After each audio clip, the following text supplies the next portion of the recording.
Morning, જય શ્રી કૃષ્ણ બધાને। કેમ છે બધા? મજામાં? હું પણ મજામાં।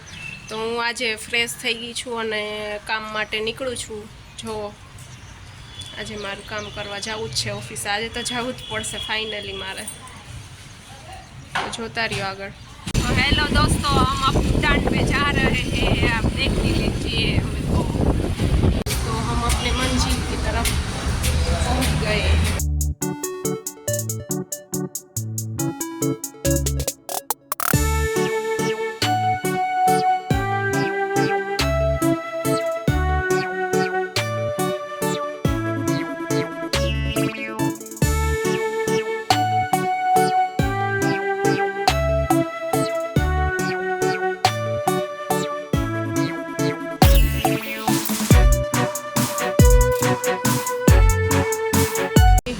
मंजिल और ख़त्म करके हम जा रहे हैं अपने घर की ओर। मारू હું કામ ખતમ કરીને હું જાઉં છું ઘરે। શાકભાજી પતી ગયું છે તો રસ્તામાં શાકભાજી પણ લેતું જવાનું છે મારે। શાકભાજી પણ લેતું જવાનું છે મારે।